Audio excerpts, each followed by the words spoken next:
Last weekend, I entered the Game Maker Toolkit 2021 Game Jam. With only 48 hours on the line, you have to think of and build a game with a theme joined together. There's many ways to see this, like slapping friends together, sticky situations, or magnetic attractions. I wanted to go for something unique, something that felt special.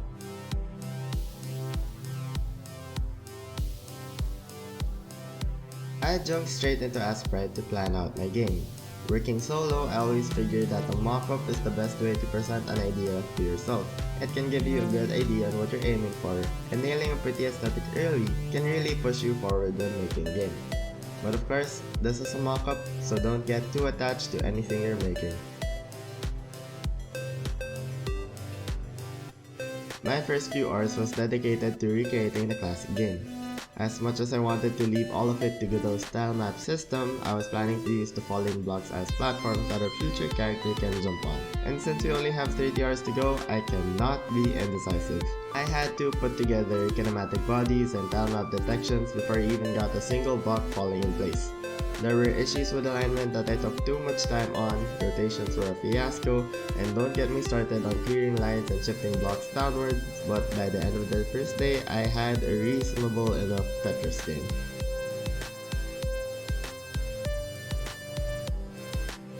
"16 hours left. I've completely left behind Tetris and I'm now frantically stringing together my tiny characters. We have a single player character with simple platformer movement, nothing too fancy, and of course my hero has to defend himself.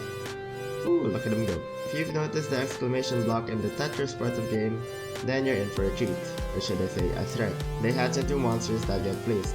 By monsters, I mean monster, and by monster, I mean zombie, and by zombie, I mean a dumb zombie. I haven't really attempted any AI in my games before, but this game absolutely demanded it, and I had around 12 hours to go, so I just jumped straight into it. I kept the zombies' movement code directly from the character, so all I had to do was give it instructions of what movement to follow and when to change it.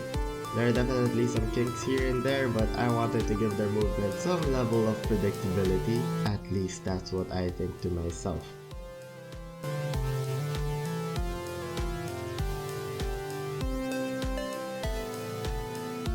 The thing about games is that you still need to consider the user interface, scene management, and a lot of things that's not really exciting to talk about.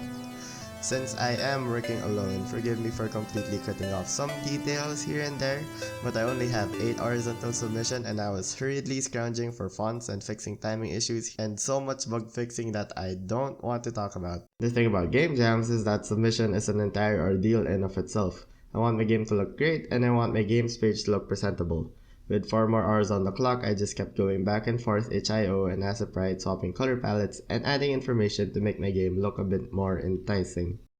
2 hours left, it's 1 AM for me and I decided to just leave it off and see what happens in the morning. It's over. But at what cost? This entire time, I've been talking about working fast and cutting things off. Game jams push you to work efficiently and teaches you to avoid overscoping. But sometimes, you lose out on some things that you really wanted to include. So this part is for all the things that I wanted to add but couldn't. I was planning to add a flying enemy, just something to add a bit of variety aside from the zombies that would chase after you in the game. I didn't add what the treasures did.